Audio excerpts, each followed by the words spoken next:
Bien, bonjour, nous allons voir l'histoire de la providence de Dieu. Comment Dieu a travaillé à travers l'histoire.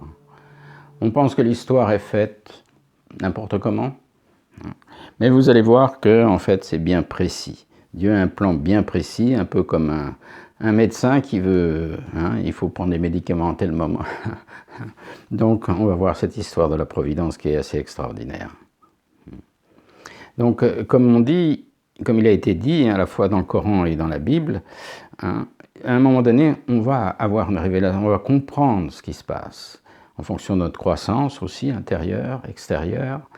Et dans Jean 16, 12 à 13, il dit « Il vous introduira dans la vérité tout entière ». C'est ce qu'on a vu déjà plusieurs fois. Et dans le Coran, oui, elle a le pouvoir de le résister le jour où les secrets seront dévoilés. Donc un jour, à un moment donné, les secrets vont être dévoilés. Et Dieu efface ou confirme. La mère du livre se trouve auprès de lui. Donc, en fonction de notre croissance, il va nous donner d'autres choses pour que notre esprit puisse s'ouvrir davantage, et peut-être retirer des choses, pourquoi pas. C'est lui, nous, on n'a rien à faire là-dedans, comme on dit, enfin rien à faire, on a une responsabilité, c'est en fonction de ça que Dieu va nous apporter les choses ou pas. Donc, un point important dans Matthieu 18, 18, tout ce que tu lis sur terre sera lié dans le ciel. Tout ce que tu délieras sur terre sera délié dans le ciel, ça veut dire qu'il faut résoudre les problèmes sur terre. Si on y met l'enfer, eh bien l'enfer sera dans le ciel. Quand on passe dans le monde spirituel, si on est un assassin, on va rester au niveau des assassins, ou des gens égoïstes. Mais si on devient d'un seul coup une bonne personne, eh bien là on rentrera à un niveau plus haut. Donc la terre est importante. C'est là où il faut résoudre le problème, c'est là où il faut créer le royaume de Dieu. Même s'il y a l'enfer aujourd'hui, il faut qu'un jour ou l'autre on crée le royaume de Dieu. C'est absolu et Dieu l'a dit. Ce que j'ai dit, je l'accomplis. Donc on sait, petit résumé, que l'archange a eu des rapports avec elle, avec Ève. Il a voulu tuer Adam et épouser sa femme. Et il y a eu un mariage avant l'heure. Donc tout a été détruit. Et Jésus, dans 2 Corinthiens 4,4, parle de Satan comme le Dieu de ce monde. Jésus dit dans Matthieu 23, 33, « Engeance de vipère », comme aussi le dira Jean-Baptiste, « Vous êtes né de la vipère, du serpent ». Donc, Dieu va essayer de restaurer cette situation-là. On n'a jamais eu de vrais parents, donc il faut absolument trouver des vrais parents. Et pour ça, il faut trouver un Adam. Il va y avoir un deuxième Adam. Et pour ça, il faut qu'il y ait l'accomplissement à la fois de Dieu et l'accomplissement de l'homme. Dieu va envoyer ses prophètes, comme vous. Vous allez être là pour enseigner les vertus du Coran, les vertus de la Bible, etc. et d'autres écrits, du Talmud. Mais c'est à l'homme aussi de l'appliquer, c'est sa responsabilité. Donc il y a besoin des deux absolument. Et afin que naisse un homme sans péché, il faut purifier et restaurer toutes les situations liées à la famille d'Adam et Ève. Ça, c'est une chose que, le révérend monde a découvert, que, pour que Jésus arrive et qu'il soit sans péché, il y a eu toute une restauration. L'histoire, on va voir des choses dans la Bible, à quoi ça servait. Et à travers ça, on va pouvoir comprendre les choses. Donc on va voir que l'histoire n'est pas faite n'importe comment. On va voir que d'Adam à Abraham, je dirais, il y a une restauration de la famille. Et on va voir ça en détail. Et d'Abraham à Jésus, ça va être au niveau national. Préparer le Messie au niveau national. Et comme il y a eu crucifixion, de Jésus jusqu'aux vrais parents, il y a toute une préparation au niveau mondial. Mais on va voir, vous voyez, 400, 400, 120, 120, 400, 400, etc. Il y a des choses relativement précises qui se répètent, mais à un niveau plus haut. Donc, j'ai mis un petit tableau avec la généalogie jusqu'à Jésus. On voit d'Adam à Noé 10 générations, qui fait 1600 ans. En fait, parce qu'il vivait très longtemps à ce moment-là. Et ensuite, ça s'est un peu réduit. Donc, il y a de nouveau 10 générations de Noé jusqu'à Abraham, bien précise. Et d'Abraham jusqu'à Jésus, il y en a 40, ce qui fait un total d'exactement 60 générations. Donc, il faut restaurer la situation d'Adam et Ève avec l'archange. C'est important. Et de là, Dieu pourra dire, eh bien, moi, je veux un fils sans péché originel. Je le clame, et Satan n'a rien à voir, n'a rien à faire avec ça. Donc, comment faire? Comment faire? Eh bien, on sait qu'Adam et Ève étaient partagés en deux, on pourrait dire. Il y avait d'un côté, il appartenait à travers le lignage de Satan, du côté de Satan, et de l'autre côté, à Dieu, puisqu'il a été créé quand même par Dieu. Donc Dieu ne peut pas travailler avec quelqu'un qui a ces deux aspects en lui. Donc il va lui donner Caïn, premier-né, qui va représenter en fait la première chute entre l'archange et Ève. Bien sûr, Caïn et Abel sont des enfants d'Adam et Ève. Mais c'est la représentation. Le deuxième, Abel, va représenter la deuxième faute, qui est, disons, un peu plus correcte, malgré qu'elle aurait dû attendre cette maturité, et qui va se passer entre Adam et Ève. Ils vont faire un sacrifice. Caïn ne va pas être accepté, malgré les recommandations de Dieu, à dire attention, Satan est tapis, fais attention. Et Abel est accepté, et Caïn va tuer Abel. Donc Dieu va donner Seth, un autre fils, et de Seth, eh bien, il va y avoir tout le lignage. Il va falloir attendre donc 1600 ans, soit 10 générations, donc 10 générations jusqu'à Noé. Et à Noé, eh bien, il va lui dire, bah écoute, Noé, moi, il n'a peut-être pas dit, mais enfin, c'était l'idée. Adam manque de foi absolue, donc il me faut retrouver un homme qui a une foi absolue, quoi. Et donc, toi, tu vas me construire un bateau en haut d'une montagne. Et Noé l'a fait. Il a séparé la création, il a mis la création dans le bateau, et pendant 40 jours, il a vogué, et au bout de 40 jours, le bateau a atterri sur l'herbe, il a fait des vignes, un vigneron, et à un moment donné, il était un petit peu saoul, il a bu un petit peu, peut-être un petit peu beaucoup, puis le raisin est bon, puis la chaleur, et puis il s'est couché, il était tout nu. Et donc, Noé avait 3 enfants, Shem, qui est le premier-né, Ham, le deuxième, et Japheth. Et le deuxième, qui normalement devait être du côté de Dieu, on peut dire que c'est Satan qui va le prendre, l'inspirer, et quand il va voir la nudité de son père, il va avoir honte, il va appeler tous ses frères, et venez vite, on va cacher la nudité de notre père. Et quand Noé se réveille, il se met d'une colère absolue. Dans Genèse 9, 24, 25, lorsque Noé se réveilla et apprit ce que lui avait fait son fils cadet, qui théoriquement devait être du côté de Dieu, il dit « Maudit soit Canaan, qu'il soit l'esclave des esclaves de ses frères. » Alors pourquoi c'était une telle faute? Mais parce que si Dieu voulait recommencer un monde nouveau, eh bien il fallait que ce soit purifié. Tout ça, ça doit être purifié. On sait qu'Adam et Ève, quand ils n'avaient pas le péché, ils étaient tout nus. Ils couraient dans la pampa, ils n'avaient pas honte. Et normalement, les enfants de Noé n'auraient pas dû avoir honte de la nudité de leur père. Ils auraient pu dire, bon bah ok, attention, il va avoir froid, on va le recouvrir. Mais il n'y aurait pas eu de honte spécialement. Et donc là, ça fait une énorme erreur, et il a fallu attendre de nouveau 400 ans. 400 ans jusqu'à ce que Abraham arrive. 10 générations. Et Abraham, comme Satan avait pris, je dirais, le fils du côté de Dieu, le deuxième, Dieu va prendre le fils du côté de Satan, Abraham.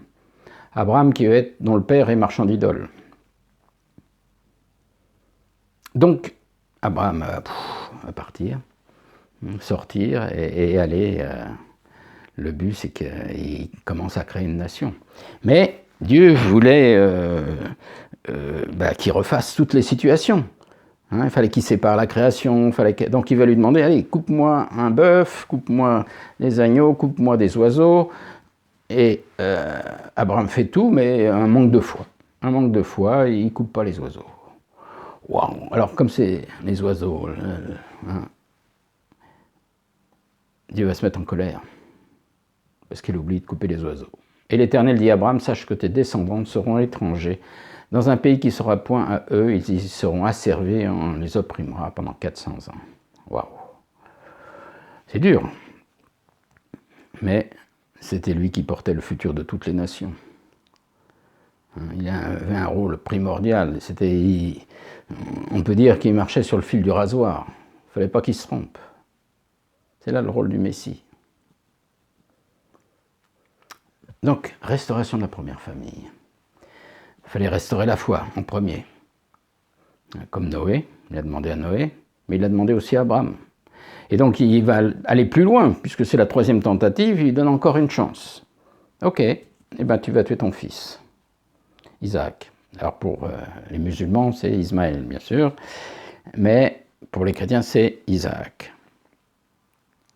Donc, vous pouvez imaginer que, en fait, Abraham a eu d'abord, puisque Sarah ne pouvait pas avoir d'enfant, hein, donc Sarah lui a dit, bah, écoute, fais un enfant avec ma servante, Agar. Et donc d'Agar, ils ont eu Ismaël.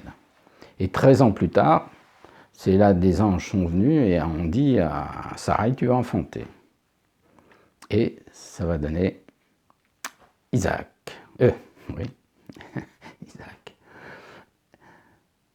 Alors, vous pensez que c'était là la chair de sa chair? Plus profondément, et pour comme Sarah ou Abraham, c'était quelque chose d'extraordinaire, parce que ça venait de leur chair entre eux. Et donc, de tuer celui qu'on a tellement attendu, ça doit être terrible. Acte de foi absolu. Et au moment de le tuer, eh bien, Dieu lui a dit, je connais ta foi. Il avait restauré la foi. La foi d'Adam, il avait restauré la foi de Noé, il avait restauré tout. Et Isaac avait restauré aussi cette foi, puisqu'il a dit, ok, Père, vas-y. Fais-le. Donc Dieu a pu travailler à travers Isaac, et lui a donné 2 fils, Jacob et Ésaü. Donc voilà, c'était une chose déjà remplie, pas complètement finie, mais déjà bien partie. Mais on sait que dans la famille d'Adam et Ève, l'archange a pris la femme d'Adam. Donc la restauration veut que l'archange redonne la femme à Adam. Donc on verra que le pharaon et aussi plus tard Abimelech vont redonner la femme à Abraham, qui va la faire passer pour sa sœur, parce qu'Adam et Ève étaient frères et sœurs à ce moment-là. Aussi, la femme, au niveau de la restauration, n'était certainement pas auprès de ses enfants. Et comme elle a fait une faute, la femme doit, au péril de sa vie, aider la providence. Et on va voir la femme d'Isaac, qui va amener son deuxième fils auprès d'Isaac, qui était aveugle, pour qu'il reçoive la bénédiction. On va voir Tamar, qui va se déguiser en prostituée et être enceinte et au risque d'être tuée à coups de pierre. Elle va quand même le faire. Et on va voir Marie, qui va aussi prendre ce risque, parce que Joseph n'était pas le père. Et donc d'être enceinte, elle risquait la mort. Donc au péril de leur vie, toutes ces femmes ont traversé cela. On voit que l'archange a tué Adam. Caïn va tuer Abel. Et pour la restauration, Abel doit être victorieux sur l'ange. Comme Adam doit être victorieux sur l'ange, on pourrait dire. Caïn tue Abel, et la restauration, Abel doit être aussi, si c'est au niveau spirituel, gagner le cœur de Caïn. Pas facile, hein? Donc on va voir là. Dis que tu es ma sœur, c'est Abraham qui dit ça. Pharaon qui lui dit, mais pourquoi tu dis c'est ma sœur? Aussi l'ai-je pris pour ma femme? Il est en position d'archange. Maintenant, voici ta femme, prends-la et va-t'en. Encore dans Genèse 20 et 2, Abraham dit à sa femme, c'est ma sœur. Et le roi de Guérard, Abimelech, enlève Sarah. Et la nuit, il a un songe et il rend le lendemain Sarah à Abraham. en disant « Mais pourquoi tu m'as dit que c'était ta sœur ?» Ils étaient en position d'Adam et Ève. Ils grandissaient comme frères et sœurs. Alors j'ai mis un petit détail, histoire de, il n'a pas menti dans un certain sens. Genèse 20, 12, il dit « Il est vrai qu'elle est ma sœur, fille de mon père, seulement elle n'est pas la fille de ma mère. Et elle est devenue ma femme. » Donc il n'a pas menti dans ce sens-là. Mais c'est la restauration de l'archange qui prend la femme en tant que la sœur, la sœur d'Adam, il la prend pour femme et il va la rendre à Adam. Donc, réussite à ce niveau-là. L'ordre naturel de restaurer, c'est l'archange qui devait passer à travers Adam pour revenir vers Dieu, même s'il était le premier-né, on peut dire par rapport à Adam. Donc pareil, Dieu va les mettre dans la même position qu'Caïn doit revenir vers Dieu à travers Abel, mais il le tue, comme l'archange a tué Adam, on pourrait dire. Et là, ils sont remis dans une position, puisque Caïn va tuer Abel, Ésaü, qui est le premier-né, devra repasser à travers Jacob pour revenir vers Dieu, mais Ésaü va vouloir tuer Jacob. Selon qu'il est écrit, j'ai aimé Jacob et haï Ésaü. Alors vous pouvez vous poser la question, mais pourquoi Dieu dit ça? Et si on comprend ce cheminement de restauration, là on comprend tout. Pareil, Jacob ou Israël, quand il arrive en Égypte, il y a les deux fils de Joseph, Manassé et Éphraïm, donc il va croiser ses mains. Il posa sa main droite sur le plus jeune, Éphraïm, et sa main gauche sur Manassé et les bénit. Le but dans tout cela, c'est restaurer les positions. C'est l'unité en fait des deux frères. Et on voit que, eh bien, il va prendre le droit d'aînesse. Dans Genèse 27, 36, Jacob m'a supplanté deux fois. Il a enlevé mon droit d'aînesse, et maintenant voilà qu'il vient d'enlever ma bénédiction. Comme je l'ai dit tout à l'heure, il s'est déguisé en son frère pour recevoir la bénédiction de son père qui était aveugle, en se déguisant, en ayant une peau de bête parce que Ésaü était très poilu, et il reçoit la bénédiction, et donc il reçoit tout. Le premier-né recevait tout du père. Et donc, comme c'était du côté de Satan, on pourrait dire, eh bien, c'est toujours Satan qui gagnait la création. Et là, il fallait que Dieu reprenne cette position. Donc voilà pourquoi Jacob a repris ce droit d'aînesse et repris la bénédiction. Mais bien sûr, Ésaü, il a voulu le tuer. Il a voulu le tuer. Donc il s'est échappé, il s'est enfui, et il a été chez le frère de sa maman, comme on dit, Laban, son oncle Laban, et pendant 21 ans, il va rester là-bas.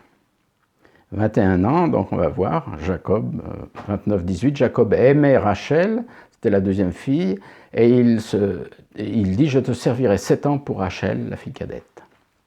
Mais en fait, Laban lui donne, puisqu'ils sont cachés, le visage est caché, la sœur aînée, Léa. Donc, Laban, il dit « C'est pas la coutume de donner la cadette avant l'aînée. Donc, je te donnerai l'autre pour le service pendant 7 nouvelles années. » Donc, Jacob va travailler encore 7 ans pour avoir la deuxième fille. Et ensuite, de nouveau 7 ans pour faire son cheptel, etc. Donc 3 fois 7 ans, ça fait 21 ans. On verra ça, on verra les 210 ans dans l'histoire aussi plus tard. Donc il part, il rentre, et à un moment donné, il revient vers son frère, il faut qu'il gagne la victoire. Et d'un seul coup, il y a un ange qui arrive, et pendant toute une nuit, il va lutter contre l'ange, et il va recevoir le nom d'Israël, victorieux. Donc victoire sur l'ange. Mais maintenant, c'est plus l'ange spirituel, c'est l'ange physique auquel il faut se battre. Et donc, Ésaü l'attend avec 400 hommes. Mais il envoie ses troupeaux, etc. Et dans Genèse 33, il se prosterna 7 fois jusqu'à ce qu'il fût près de son frère. Et il dit envers son frère Ésaü, « J'ai regardé ta face comme on regarde celle de Dieu, et tu m'as accueilli favorablement. » Donc, si vous voulez, les deux frères se sont embrassés, et là, c'était une victoire absolue. C'est pour ça qu'à ce moment-là, Dieu dit, « Je suis le Dieu de ton père, le Dieu d'Abraham, le Dieu d'Isaac et le Dieu de Jacob. » Donc, réussite à tous les niveaux. Il y a restauration extérieure de cette fameuse famille d'Adam et Ève. Mais il y a encore quelque chose à restaurer. Alors là, j'ai mis un petit tableau. Le premier représente l'ange, le deuxième, l'Adam. Le premier fils Caïn représente l'archange, le deuxième Abel représente la deuxième faute entre Ève et Adam, et donc Dieu rejette l'offrande de Caïn. Caïn tue Abel. Donc, troisième tentative de foi, et la foi s'est résolue enfin avec Abraham, qui au moment est d'Isaac, et donc d'Isaac, il va donner 2 fils, en position pareille qu'un Abel. Donc ça va être Ésaü et Jacob. Ésaü représentant la première faute, de nouveau, l'aîné, Jacob la deuxième. Ésaü veut tuer Jacob, puisqu'il a repris le droit d'aînesse, etc., et les bénédictions. Mais Jacob, au retour, est victorieux sur l'ange spirituel et victorieux sur l'ange physique, on pourrait dire, sur Ésaü. Et les 2 frères s'unissent, et là, Dieu dit, je suis le Dieu d'Abraham, Isaac et Jacob. Mais maintenant, il y a encore une chose qu'il faut restaurer. C'est dans le ventre de la mère. Parce que si ça s'est résolu au niveau extérieur, dans le ventre de la mère, il y avait ces 2 enfants qui se battaient, Caïn et Abel, on peut dire, qui étaient dans le ventre. Donc il faut restaurer aussi cette situation. Waouh! Vous allez loin là. Restauration extérieure. Ève à l'extérieur avait 2 enfants en conflit. Mais dans son ventre aussi, il y a ces 2 enfants en conflit. Il faut restaurer la position aussi dans le ventre pour être sûr de pouvoir faire naître un enfant sans péché. Donc Jacob a eu 12 fils, et aussi une fille, Tina. Mais le 12e, Benjamin, c'était le plus petit. Il y a eu Joseph, qui est devenu donc premier ministre en Égypte, et Judas.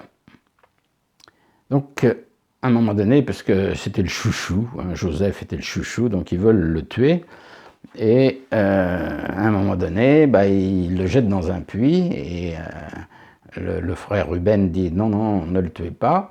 On va le mettre dans un puits en attendant, et dans le sens où le but c'était pour Ruben de revenir et libérer son frère. Mais entre-temps, les autres frères avaient vendu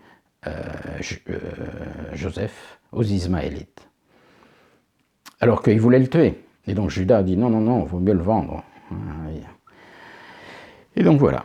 Judas, après, eut 3 enfants. Judas prit une femme de Canaan et eut trois fils, Er, Onan et Shéla.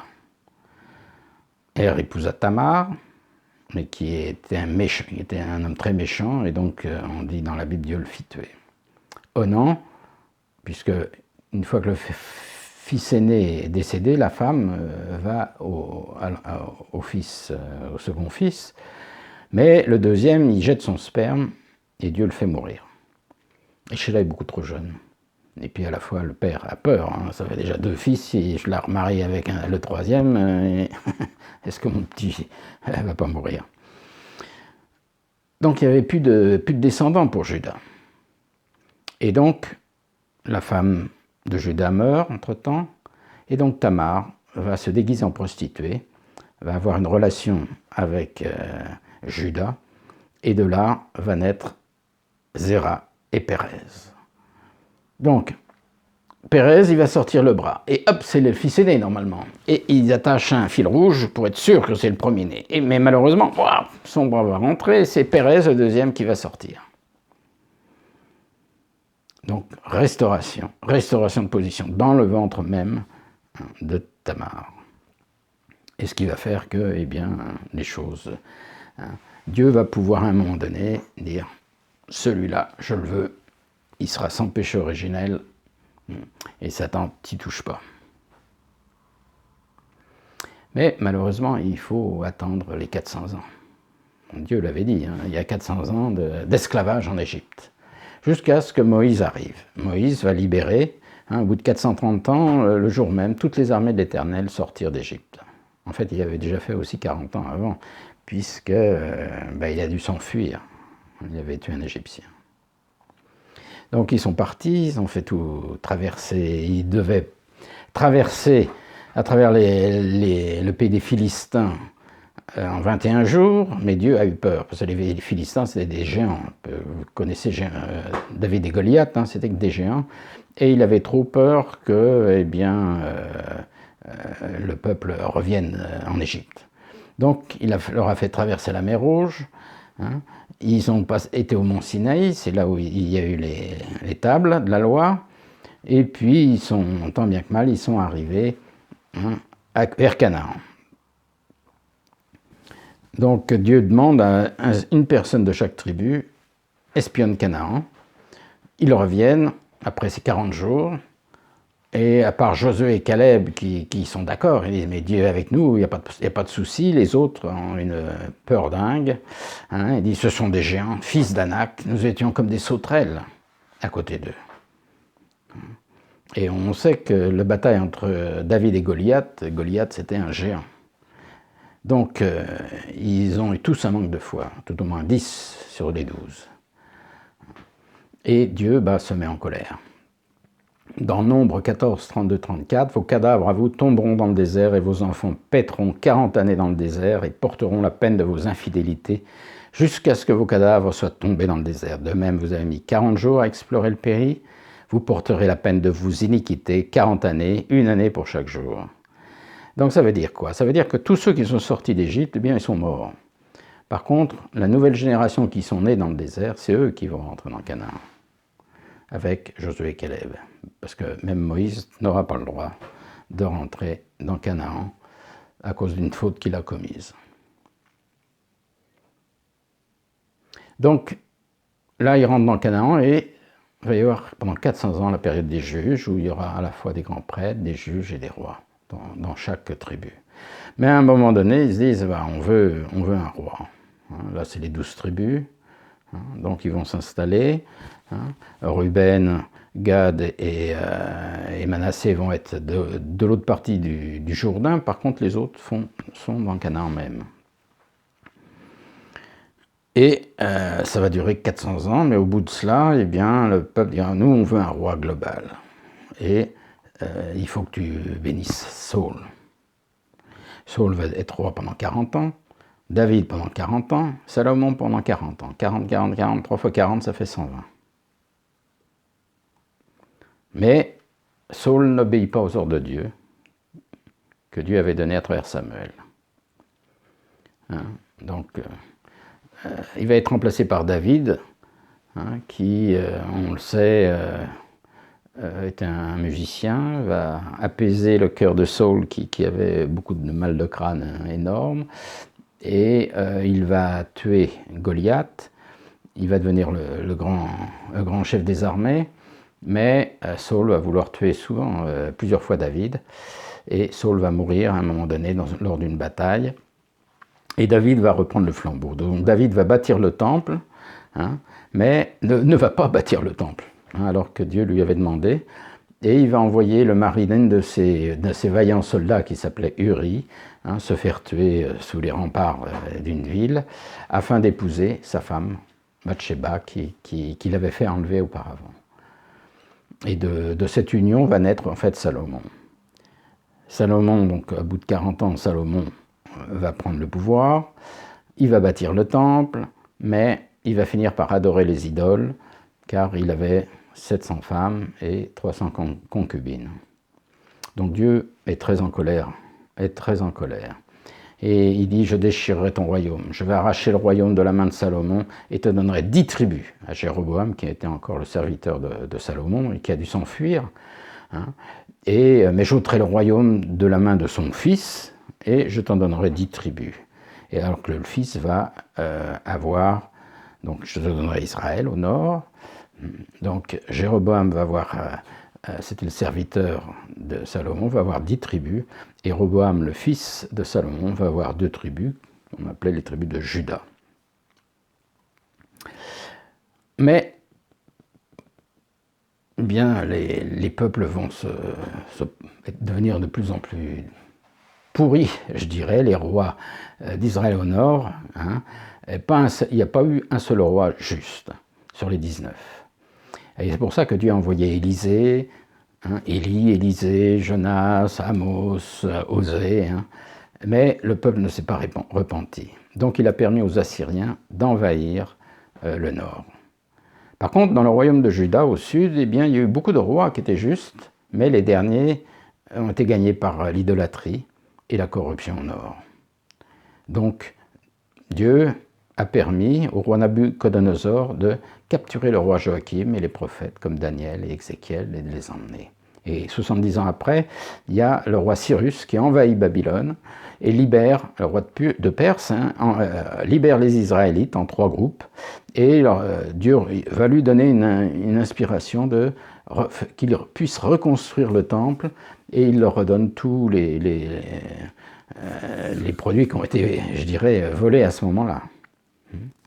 Et donc ça a duré 210 ans tout cela, jusqu'à ce que Malachie arrive et dise, eh bien voilà, préparez-vous.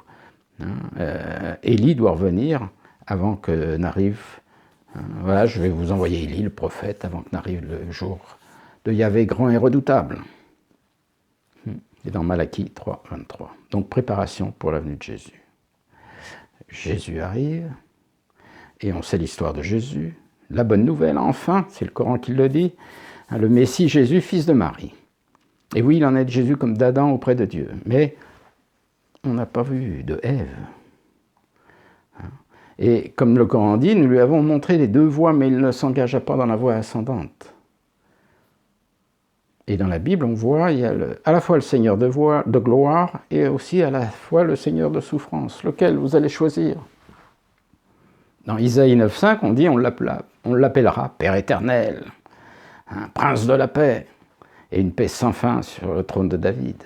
Dans Luc 1, 31-33, il dit, il sera grand, il sera appelé Fils du Très-Haut, et le Seigneur lui donnera le trône de David son père, et son règne n'aura pas de fin.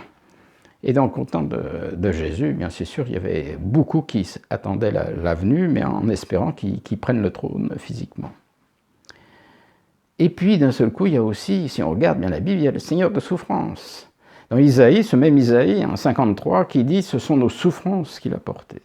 Et l'Éternel a fait retomber sur lui l'iniquité de nous tous, semblable à un agneau qu'on mène à la boucherie. » Jean 3, 14. « Et comme Moïse éleva le serpent dans le désert, il faut de même que le Fils de l'homme soit élevé, afin que quiconque croit en lui ait la vie éternelle. » Ah ben voyez que Jésus était venu pour être crucifié. Ah oui. Mais Dieu n'était pas d'accord avec ça. Parce qu'il dit, finalement, je vais envoyer mon fils. J'espère qu'ils vont le respecter. J'ai envoyé tous mes prophètes, vous les avez tués. J'ai envoyé mon fils, j'espère que vous le respecterez. Mais vous l'avez tué. Donc même Dieu ne savait pas quelle voie les hommes prendraient. Et même Jésus, il dit, pardonne-leur, ils ne savent pas ce qu'ils font. Étienne dit, vous êtes des meurtriers. Paul dit, vous n'auriez pas crucifié, si vous aviez su qui il était, vous n'auriez pas crucifié le Seigneur de gloire. Et enfin, avec Jésus, dans Matthieu 26, 24, quand il parle de Judas, il dit, malheur à cet homme-là par qui le Fils de l'homme a été livré. Mieux eût-il fallu pour cet homme-là de ne pas naître. Si Jésus avait été là pour payer, pourquoi il ne l'aurait pas envoyé au temps d'Adam et Ève? Ça aurait été réglé une fois pour toutes, il n'y avait pas beaucoup de monde à ce moment-là, comme on dit. Non. Il y a dû y avoir toute une préparation difficile, un changement de lignage, des retournements, préparer un peuple pendant 400 ans pour accueillir Jésus, et puis d'un seul coup, on le met sur la croix. Autrement, il aurait dû dire, Judas, t'es formidable. Tu me permets de me crucifier, je vais sauver l'humanité. Non, c'est pas ça. Et malgré ça, Paul dit, je prends plaisir à la loi de Dieu, selon vraiment l'homme intérieur. Mais je vois dans mes membres une autre loi qui lutte contre la loi de mon entendement et qui me rend captif de la loi du péché, qui est dans mes membres, misérable que je suis, qui me délivrera du corps de cette mort. Donc oui, Paul, même s'il croit en Jésus avec tout son cœur, il l'aime à tout son cœur, il y a encore des conflits dans son corps. Donc nous devons absolument nous couper du péché originel. Et pour ça, il nous faut des vrais parents. Il n'y a qu'eux qui peuvent le faire. Mais bon, quand le Fils de l'homme reviendra-t-il, trouvera-t-il la foi sur terre? C'est ce qui s'est passé il y a 2000 ans, est-ce qu'on ne va pas refaire la même chose? Jésus disait, vous scrutez les Écritures, parce que vous trouvez qu'en elles la vie éternelle. Or, ce sont elles qui me rendent témoignage. Donc aujourd'hui, il y en a qui connaissent parfaitement la Bible, parfaitement le Coran, mot pour mot, parfaitement le Talmud. Mais vont-ils pas faire la même chose?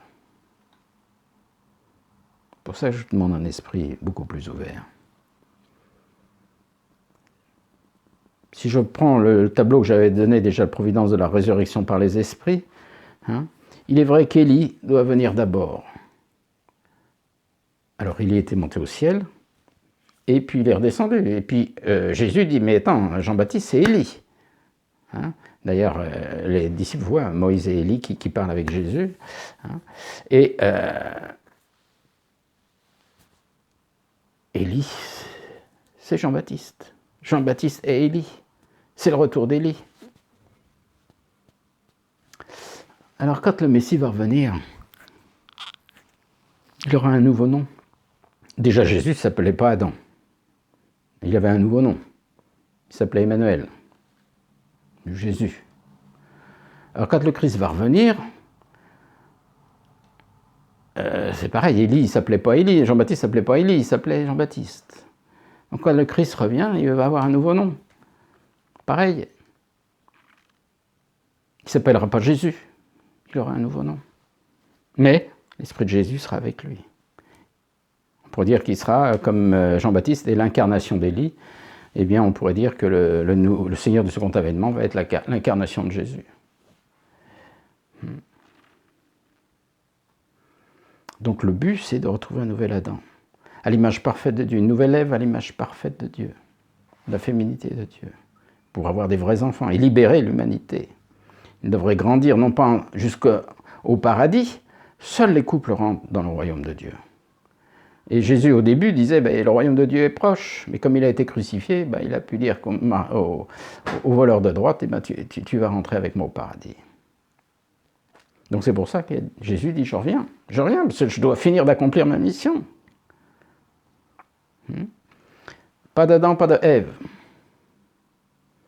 Deuxième étape, enfin on trouve un Adam.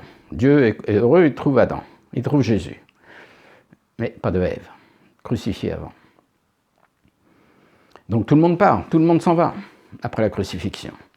Donc qu'est-ce qui s'est passé? Jésus a dû rassembler tous ses disciples, et au bout de 40 jours, enfin l'Esprit Saint est arrivé. L'Esprit Saint est en position féminin, l'Esprit consolateur, côté féminin, spirituel féminin. Et Jésus est en position masculin, spirituel masculin. Donc on pouvait dire qu'il y a des parents à ce moment-là spirituels qui ont pu redonner naissance au christianisme, qui sont des enfants spirituels, et non physiques, puisqu'il y a encore des combats en eux. Donc c'est à ce moment-là que le christianisme a commencé à se développer. Mais le but est quand même on a toujours à libérer notre corps, et le but pour Dieu, ça n'a pas changé. Il n'a pas changé. Ce que je dis, je l'exécute. Mon dessein, je l'accomplis. Donc Dieu veut trouver un nouvel Adam et une nouvelle Ève, des vrais parents à l'humanité. C'est pour ça que Jésus a dit, je reviens.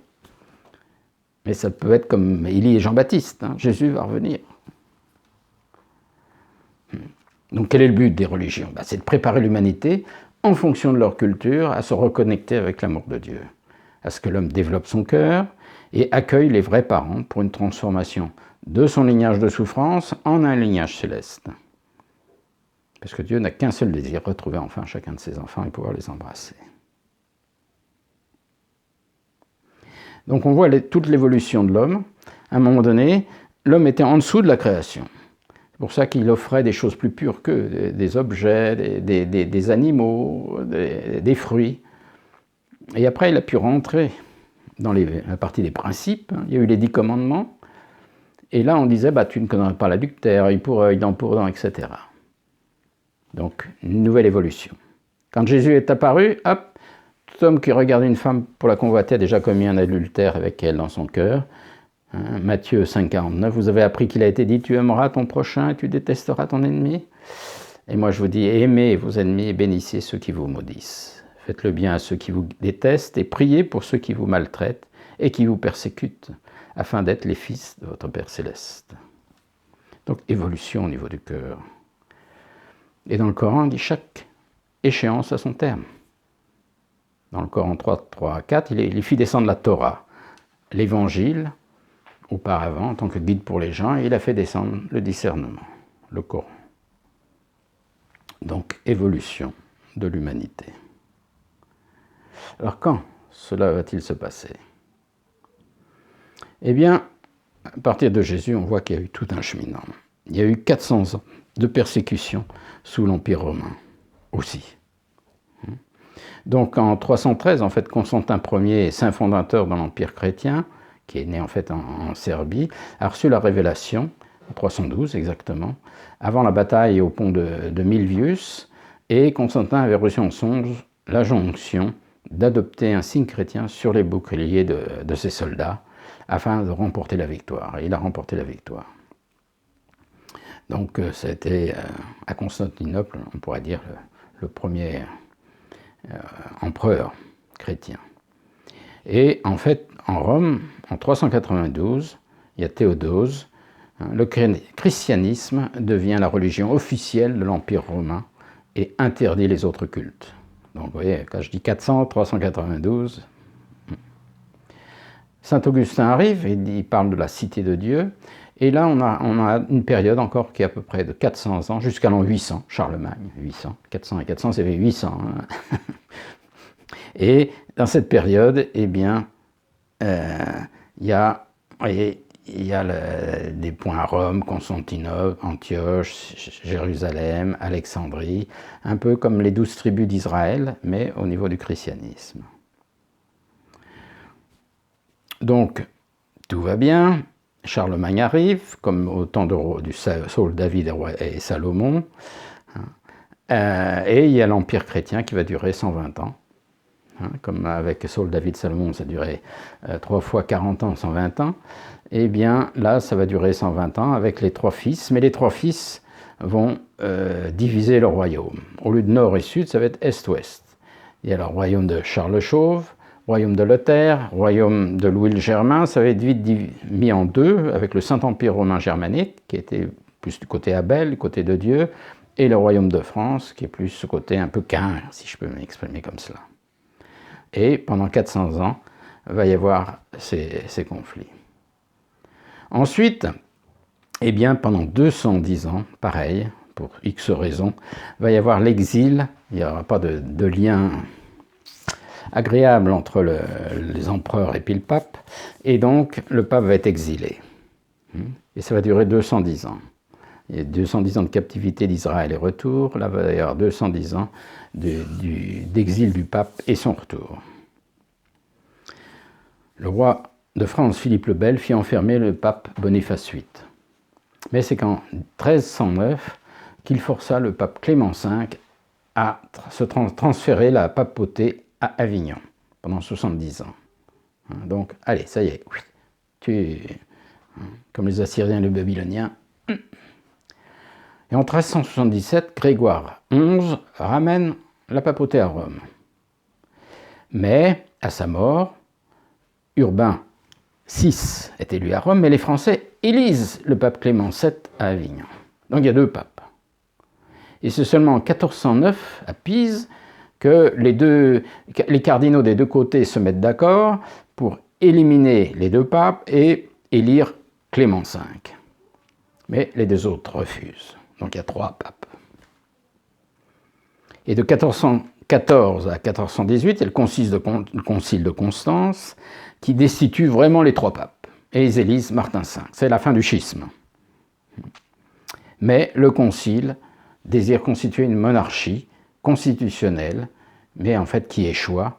Et en 1449, le pape reprend son autorité sur le concile. Donc enfin, donc de 1449 à 1309, ça fait 210 ans. 210 ans où enfin, on peut redémarrer sur des basses scènes. Comme avec Malachie, voilà, les peuples sont unis, on peut repartir sur des basses scènes. Et donc on suppose que pendant 400 ans, eh bien, il va y avoir une préparation pour le second avènement. Mais il y a beaucoup de choses, beaucoup de fautes, parmi les papes et les prêtres qui disent que la messe en latin, les gens n'y comprennent rien, ils font beaucoup de fautes, de péchés, de choses comme ça. Donc Luther arrive et dit, un peu comme Malachie, on va préparer tout ça, il faut que la Bible soit donnée dans toutes les langues afin qu'au moins chacun puisse être sauvé individuellement. Et donc voilà, ça a été un démarrage de 400 ans de préparation avec une idéologie de type Cain, c'est-à-dire les connaissances, ça ne veut pas dire que c'est contre, non, et avec la Renaissance, les Lumières, jusqu'au communisme qui est arrivé, il y a eu la réforme du côté un peu Abel, avec un réveil religieux, mais le besoin d'une nouvelle réforme, c'est ce qu'on amène aujourd'hui. Et au niveau structure politique, eh bien, il y a eu la monarchie, hein. Il y a la démocratie, mais qui sont comme des frères qui se battent parce qu'ils n'ont pas de parents. Et il faut amener vraiment le royaume de Dieu. Donc, le retour du Seigneur, tout le monde le dit, et le Coran aussi. Oui, Dieu a le pouvoir de le ressusciter le jour où les secrets seront dévoilés. Donc, à un moment donné, il faudra que quelqu'un amène les secrets. Et puis, dans le Coran, quand on sait, le Seigneur viendra ainsi que les anges, rang par rang. Donc, il va revenir. On le sait dans la Bible. Qu'est-ce que la fin des temps? Eh bien, la fin de toute chair est arrivée, je l'ai décidé, car la terre est pleine de violence à cause des hommes. Mais, comme il advint au jour de Noé, ainsi en sera-t-il au jour du Fils de l'homme. Donc Dieu a voulu tout détruire, mais en fait la terre tient toujours. Hein. La terre tient toujours.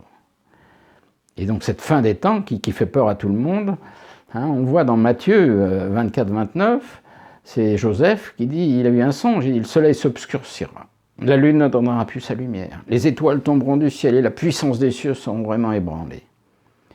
Et donc, aussi bien dans le Coran que dans la Bible, hein, Joseph parle de cela, et le soleil, la lune et 11 étoiles se prosternèrent devant moi, il le raconta à son père. Son père le réprimanda et lui dit, faut-il que nous venions, moi, ta mère, et tes 11 frères se prosterner à terre devant toi? Donc, le soleil, la lune représentent des grands leaders, aussi bien politiques, religieux, etc. Dans Ecclésiaste 1.4, un âge va, un âge vient, mais la terre tient toujours. Pareil pour le Coran. 21.104. Voici le jour qui vous a été promis, le jour où nous plierons le ciel. De même, nous avons procédé à la première création, nous la recommencerons. En vérité, mes serviteurs justes hériteront de la terre. Donc la terre, en fait, va rester. Alors, pour les chrétiens, il y a un petit souci aussi, c'est les nuées. Dans 1 Thessaloniciens 4.17, il dit après quoi, nous les vivants, nous qui serons encore là, nous serons réunis avec eux et emportés sur les nuées pour rencontrer le Seigneur dans les airs. Ainsi, nous serons avec le Seigneur pour toujours. Alors, bon, il peut y avoir l'arrivée des soucoupes volantes, et puis, voilà, on va monter dans les airs.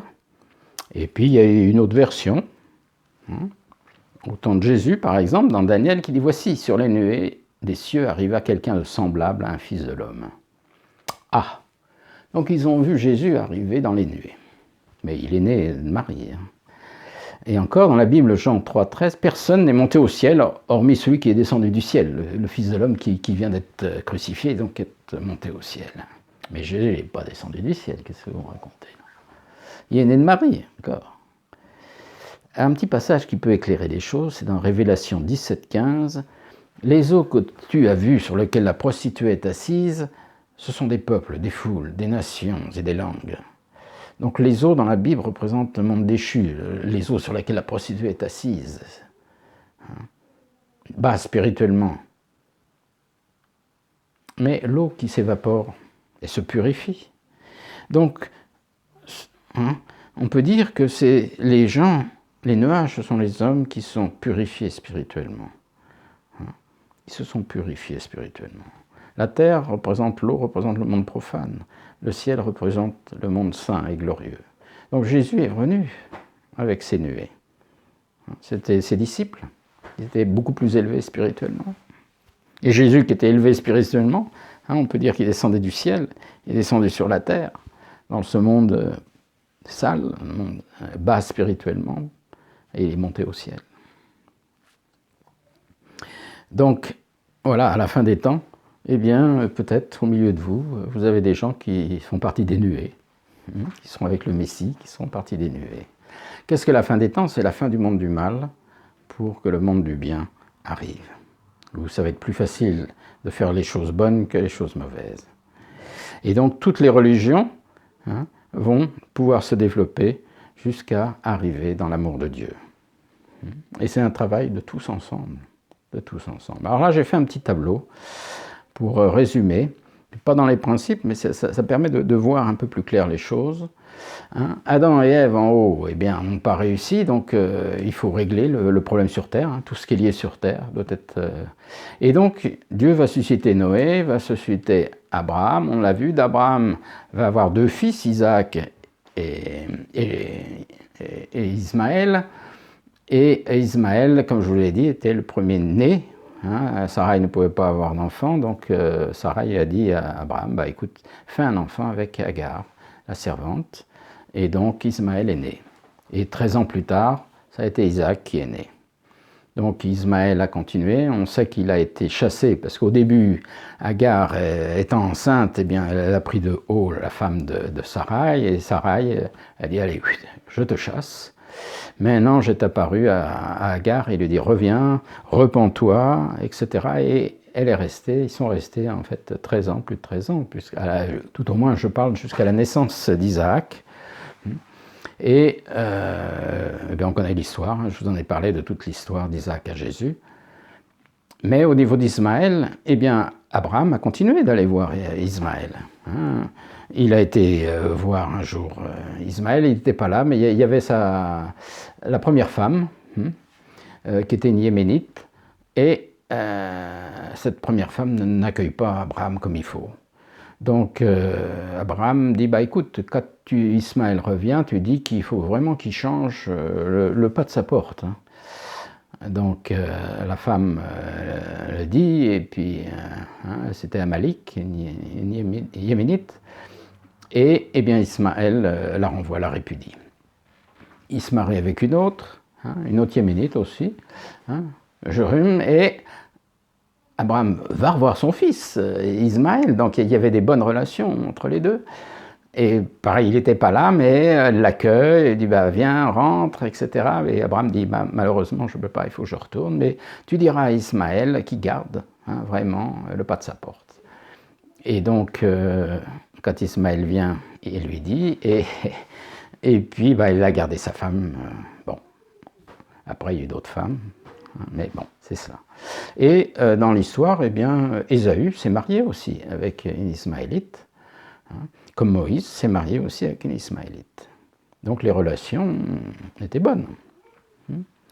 Et donc, quand Jésus apparaît, ce qui est intéressant, c'est 400 ans avant, préparez-vous, le Christ, le Messie arrive. Les vrais parents arrivent, pour ainsi dire. Bouddha, pareil. Pendant 400 ans, une préparation du bouddhisme.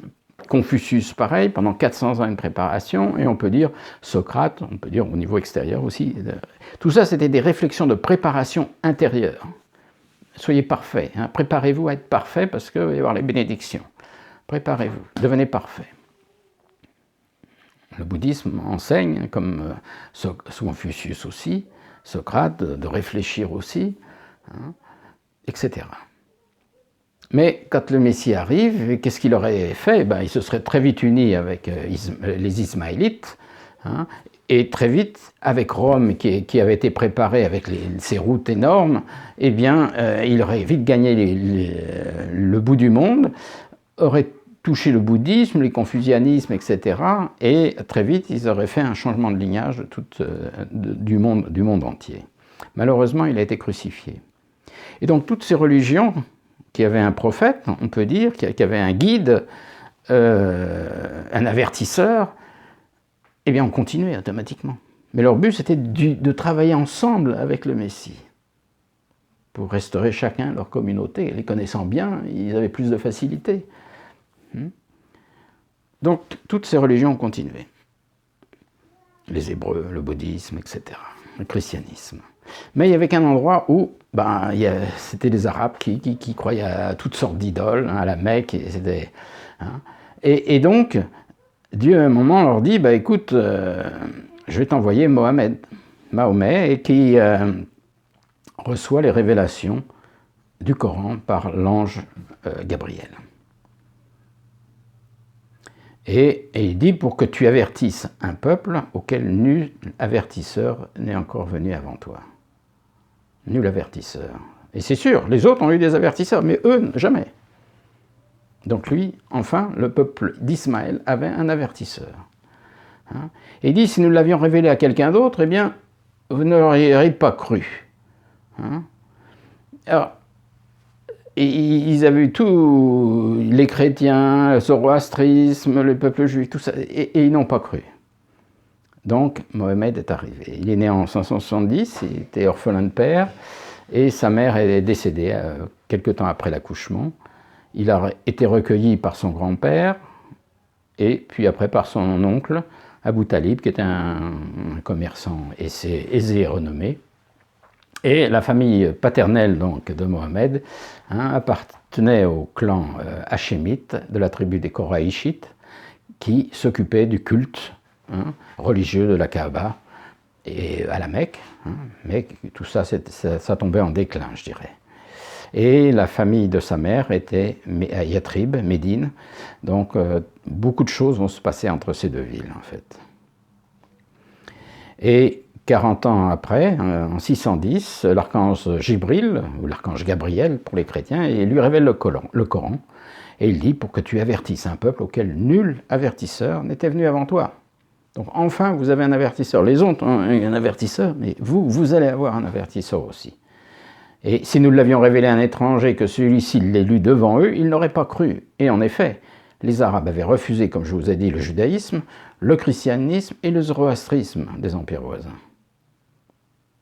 Et donc, Zamzam, qui était le puits qui sauva de la soif Agar et Ismaël, par l'ange Gabriel, le grand-père du prophète, a eu ce rêve, et grâce à ce rêve, il a recréé en fait ce lien entre les ancêtres arabes, avec Ismaël, et le prophète Mohammed, et sa famille. Donc, il s'est marié à 25 ans avec Khadija, qui avait 40 ans, et qui était la première musulmane, en fait, qui le rassurera et le tiendra à ses côtés dans ces années difficiles de ses prédications. Et après, donc, Khadija est décédée, le prophète épousa Aïcha, qui avait 6 ans, et Gabriel lui avait montré le visage au prophète en disant « Celle-ci est ta femme ». Mais elle avait 6 ans à ce moment-là. Il a eu d'autres femmes, 11 à 13 femmes. Et donc Mohammed va avoir un chemin comme Moïse. Moïse était de recentrer tout ce peuple hébreu avec un seul Dieu et de créer une nation nouvelle. Mohammed va avoir la même chose. Il a des dieux multiples et il va les remettre avec un Dieu et recréer une nation. Donc il va suivre aussi comme Moïse un cours de 3 fois 40 ans, 3 fois 4 ans, là, cette fois-ci, ça va être plus court. Donc le 610, où il va avoir les révélations jusqu'à 614, donc il commence son ministère public, mais c'est le début des persécutions. Et donc à cause de ça, il envoie tous ses disciples en Abyssinie, où c'est le roi chrétien en Abyssinie qui protège les musulmans.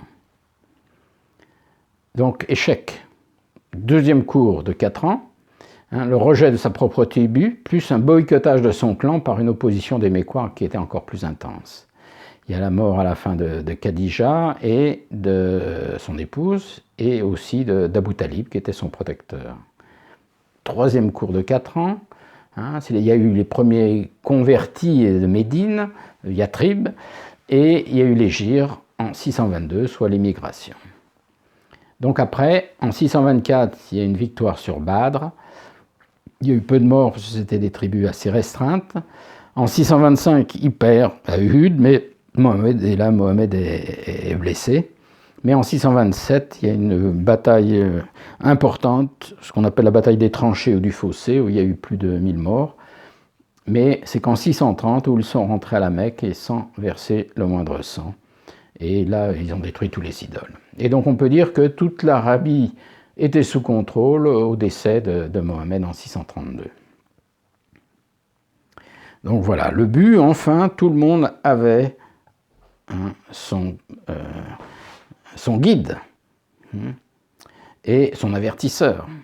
Et pourquoi ? Dans le but et centré sur un seul Dieu, on pourrait dire, ou centré sur des valeurs importantes, comme le bouddhisme ou le confucianisme, on peut dire, mais dans le but d'accueillir aussi les vrais parents.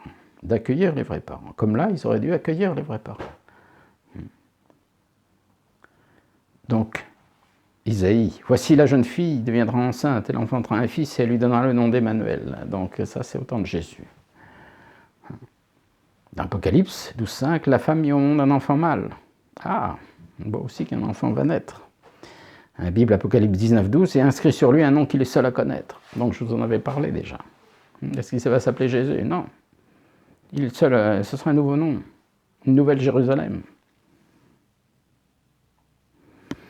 Et ce besoin de chercher une femme, même avant que Jésus arrive, mon esprit cherche encore, mais sans trouver un homme, oui, sur 1000 j'ai trouvé, mais une femme parmi elles toutes, je n'ai pas trouvé. Donc, cette recherche d'une femme aussi, pas seulement un homme, mais d'une femme. Dans Matthieu 22,2, il dit « La noce est prête ». Et dans l'Apocalypse, « Donnons-lui gloire, car les noces de l'agneau sont venues et son épouse s'est préparée ». Donc enfin, Adam va avoir son Ève. Le Messie va avoir son Ève. « Viens, je te montrerai l'épouse, la femme de l'agneau ». Ça, c'est dans l'Apocalypse 21,9. Et encore, dans 19,9, « Heureux ceux qui sont appelés au festin des noces de l'agneau ».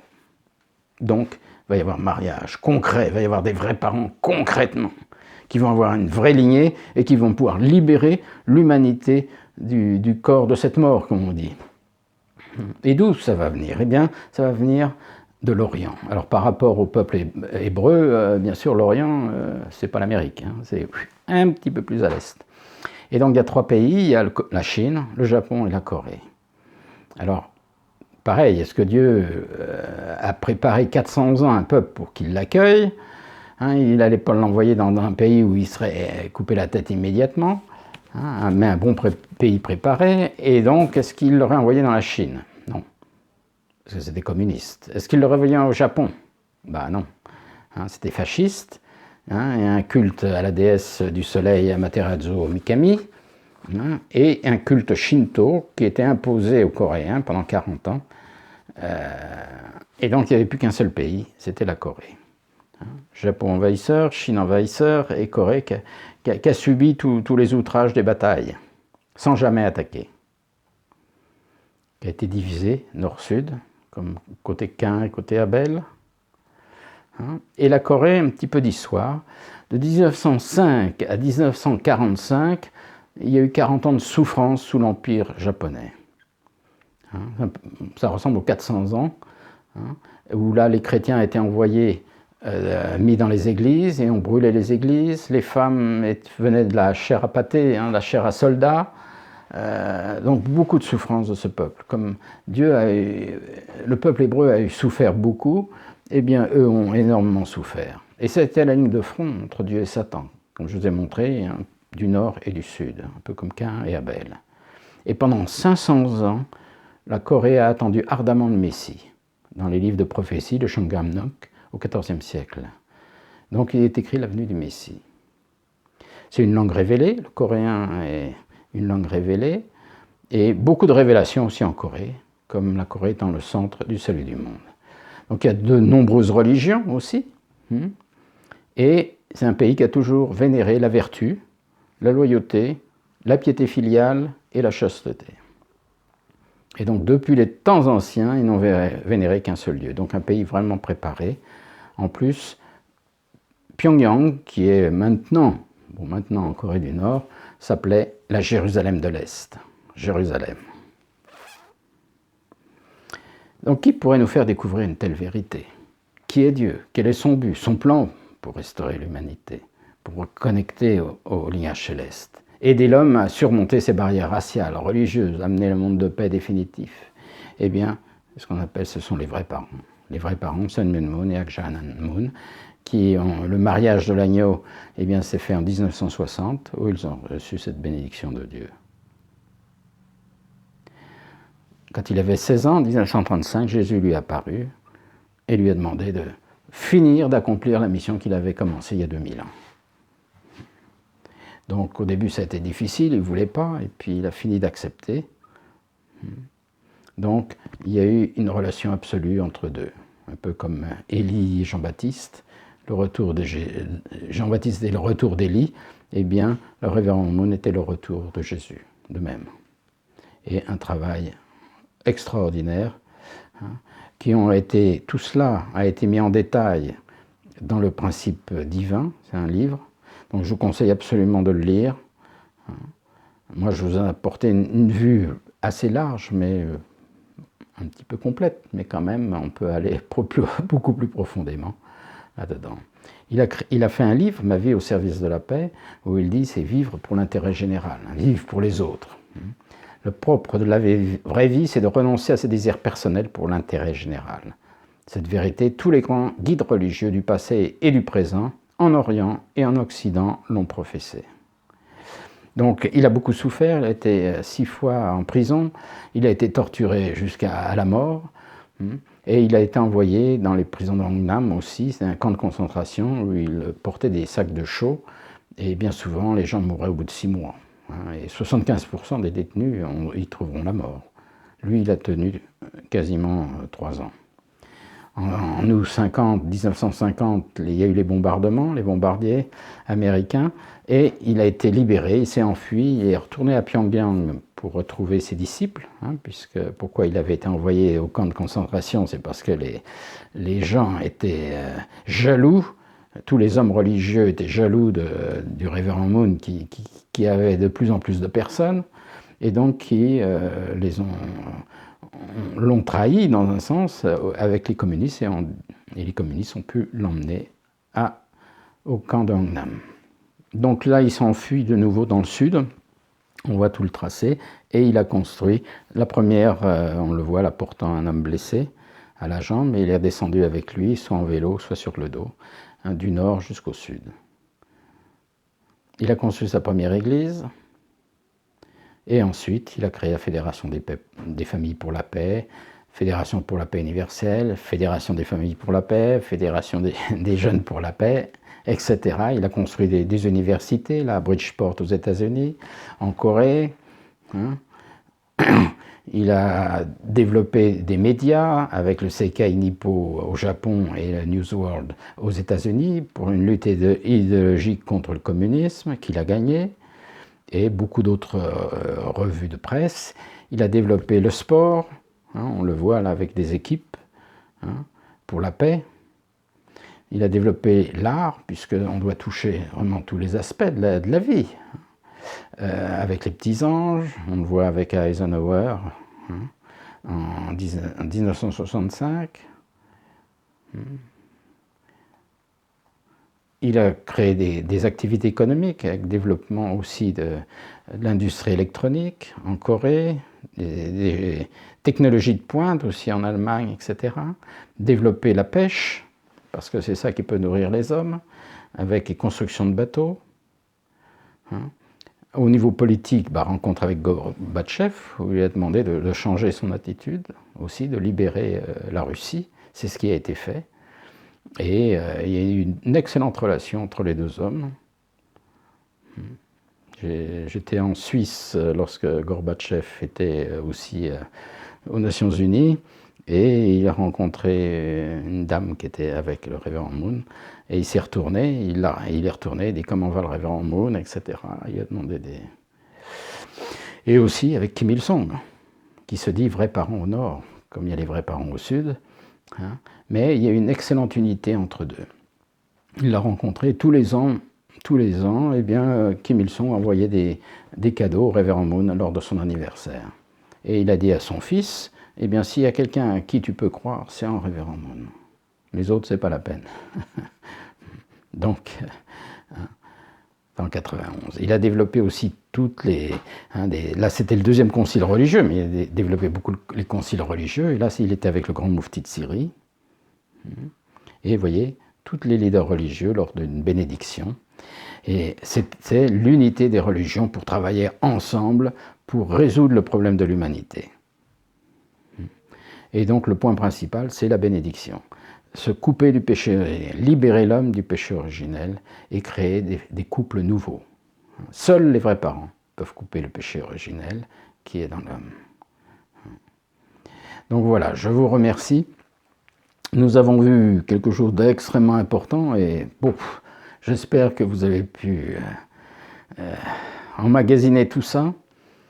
Pour résumer, on a vu que Dieu a vraiment essayé de restaurer les situations. Il fallait d'abord qu'il restaure la situation de la famille d'Adam et Ève. Donc c'était très important, et de là, il avait une base pour faire naître Jésus et d'envoyer son nouvel Adam. ça n'a pas marché, il va retravailler toute l'histoire de nouveau avec les mêmes parallèles de l'histoire, 400 ans de souffrance du peuple hébreu, avec 400 ans aussi chez les chrétiens où ils sont envoyés dans les arènes, dévorés par les lions, etc. Il va y avoir 400 ans de royaume, d'unité en l'an 800 pendant 120 ans, plus après royaume divisé nord-est ou sud et ouest, pendant 210 ans, on va voir captivité et retour des Juifs, captivité et retour du pape, jusqu'à temps que ça soit bien consolidé, et départ pour une préparation pour l'avenue du Messie qui était Jésus, et comme il a été crucifié, bien départ pour l'avenue Donc là, on a vu que si on regarde vraiment l'histoire, eh bien, ça a été une histoire où Dieu était derrière tout cela. Et donc là maintenant, ce qu'on va voir, c'est comment transformer, la prochaine conférence, c'est comment transformer, maintenant que les vrais parents sont là, comment vont-ils faire pour transformer notre lignage de bataille en lignage céleste, un lignage de conflit en un lignage céleste. Ça va être notre prochaine conférence qui va être très courte là cette fois-ci. Donc merci de votre attention et à bientôt.